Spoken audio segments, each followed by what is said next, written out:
The burden of unrelenting justice transmog has received a bit of a change. Now, we talked recently about this transmog. This is the one that you get for doing 12 months of trading post, filling it up over and over and over. 12 times you will get this transmog, and this transmog was announced quite a while ago. It's not news right now.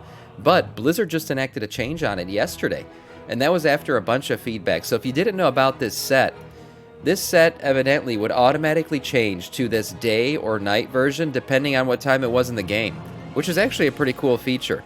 But people who really love transmog weren't really into that feature. They wanted to be able to either wear the day or night mode of this armor set, and keep it the way it was.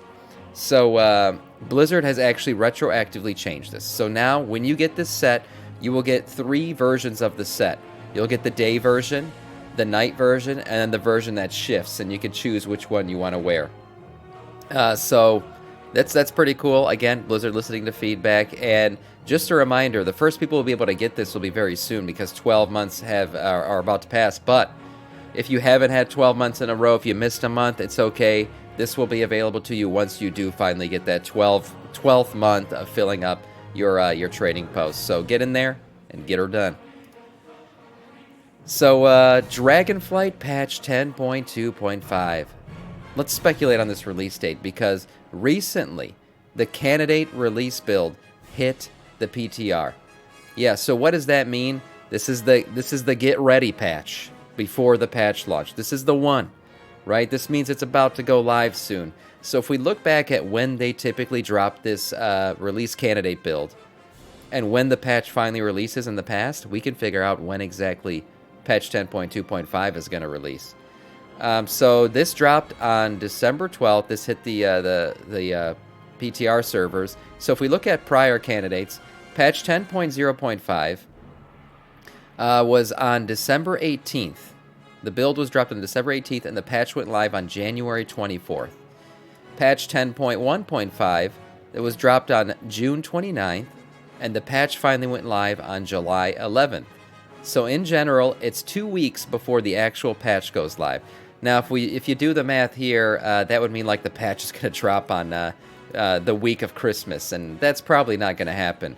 But what this is setting up for is no doubt an early July launch, like a January launch. We're going to get back from Christmas break, and this patch is going to go live, like pretty soon thereafter, which is really cool because yeah, I was expecting, they did say January. I was expecting almost late January because I feel like we just got 10.2. And here we are getting the 0.5 build. Again, if you're not sure what this patch is about, there's some really cool stuff in it. And the new splash screen has been revealed. So this is the screen you'll see when you go into the game. So we go into the game early January. And this is what we're going to see. A little splash screen with some interesting images on it, and there is a breakdown of what these images mean. So here we have the Azerothian Archives image with this little book. This is about diving into the lost lore and legends of the Dragon Isles. This is this whole exploration questline stuff that you'll be able to do. It's new to 10.2.5 and has some interesting rewards. There will be follower dungeons. This is that new AI dungeon, so you'll be able to, all of us who are, WoW players without any IRL friends, it happens. Maybe no in-game friends. Hey, that's okay. From now on, you'll be able to queue up for dungeons and run with NPCs. That's right. Now, most people, I think, walk through their life actually being an NPC. I would say most of my neighbors are NPCs. I've never seen them take their groceries out of their cars. But this will allow you to run dungeons with NPCs. So yes, there will be tanks, healers, and DPSers and everything. It'll autofill whatever you need, and you'll be able to go through and run the dungeon. I think this is just the beginning of this technology. This is crazy stuff. And again, with Garrison, not with Garrison, sorry, with warbands and everything, I hope one day these NPCs are actually your alts. Just as a skin, it'd be really cool to see. But this is an interesting feature, and I think just the beginning of AI use in World of Warcraft.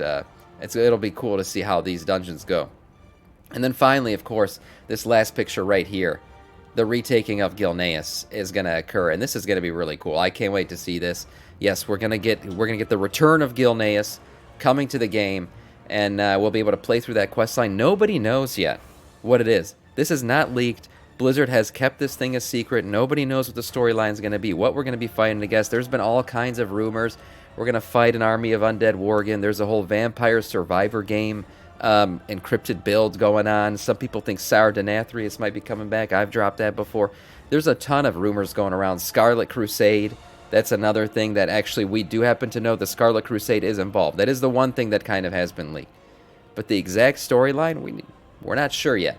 So this will be fun to play through. And of course, Gilneas is an amazing city, and I can't wait to retake it and actually be able to go to it potentially. Maybe I'm an NPC to you, Sam, but I'm the main character in my own story. That's right. Everyone's their own main character. Cadence. That's right. Captain Talar Oakentalon. Talar Oakentalon.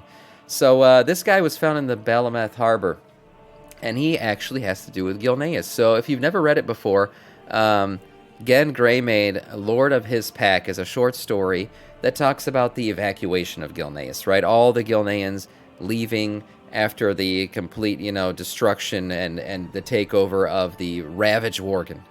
These are not just regular Worgen. These are Worgen who have completely lost their minds. So the Gilneans leave, and they get on boats, and who helps them? The Night Elves. The Night Elves actually helped evacuate all the Gilneans, and that was why the Gilneans originally kind of rejoined the Alliance. And one of the main people in that story was Talar Oakentalon. And this is his first return to the game. So he's actually in the new city. So in Balameth, they have a new port there, and there's a working ship that will actually take you places. And Mr. Captain Talar Oakentalon is there. And it is expected that he will probably play some type of role in the retaking of Gilneas' questline, because he, in fact, played a role in their evacuation.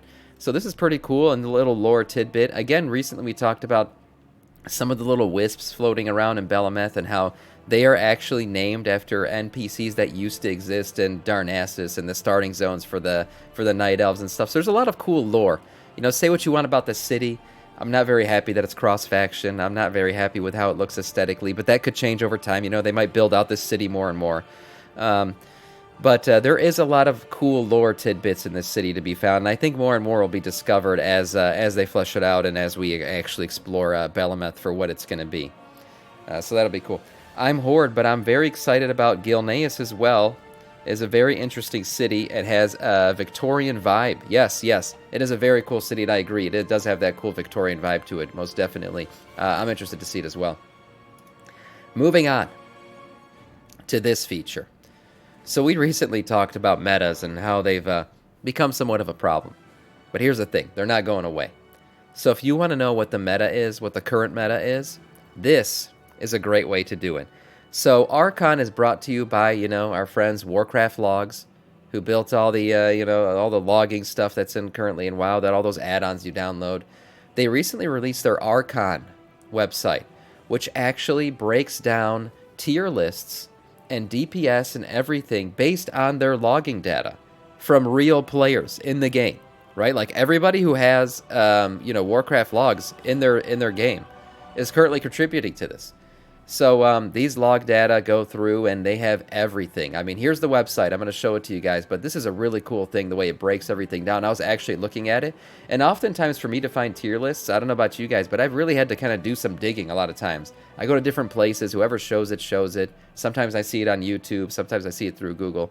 But now we have this place as a hub. So this is Archon, and it's got all kinds of stuff laid out for you here. So you can, if you're searching for raid stuff, you can search by specific bosses, DPS, tank, healer, and here's what it does. So it does break things down through tier lists. It goes popularity, throughput, and survivability. So here we have our DPS tier list, and we know this stuff. Beast Mastery Hunters at the top, Havoc, Demon Hunter, those are the S tiers. Then we got everyone else broken down here. I actually thought Rogue, Assassination Rogue, might be near the top, but maybe because this is raid and not... I was probably thinking about Mythic Plus. But the tier list goes on, and it breaks down everything from DPS to survivability, popularity, how many people are actually playing this character, the number of parses. This is a really, really cool database of tier lists. And again, so here is DPS for raid. Let's look at these real quick. Here is tanks. Look who the top tank is. Yeah, look at that. Yeah, of course, Blood Decay. Get used to it, bitches. We're always at the top. We're not, but our skill is usually putting us there. We got Pallies up here. Yeah, so we've been using Death Knight Pally for raid for quite a while now, so it looks like we're using the right combo. It's crazy that a Druid is this low. And then healer. Okay. Is this really who the top discipline priest is? S tier right now? Wow, that's crazy. I didn't know that. Holy paladin. Okay, so this is on mythic difficulty too. Let's see if it changes, by the way. Heroic. Okay, so heroic does change, and so does normal. And again, this is based on data that's actually being pulled from the game. So if you're just looking the top tier, what are they doing? You can look here. For mythic plus, let's see. Okay, yeah, we got our Augie Boy, Vengeance, Fire, and Outlaw Rogue as your S tier here, and then everything falls down from there. This is pretty cool. Again, Tank, who's the best? Yeah. Demon Hunter is just everywhere right now. Demon Hunter is just everywhere right now. We're really, Disc Priest is borderline required at this point? Wow, that's crazy. Yeah, and then the rest of the tanks just fall in line here. It looks like everybody is pretty good at tanking, which is... This season of tanking for me as a Blood DK, Mythic Plus and rating has been pretty good. So this is probably all true. And let's see here. Okay. So we have Mistweaver Monk and Discipline Priest. Very interesting as the S tiers for Mythic Plus healing. And look at this. You can even break it down by specific dungeon. Wow, this is crazy. So as if leaving people out of your run wasn't already an issue, now people are really going to be able to do it. Wow, you can even do it by affix, tyrannical, and fortified. Holy crap. Yeah, this breakdown is more in-depth and nuanced than I've ever seen before. I'll link this in the chat, this website. This is a really cool website. Add it to your favorites. Use it to justify leaving people out of your runs. There you go.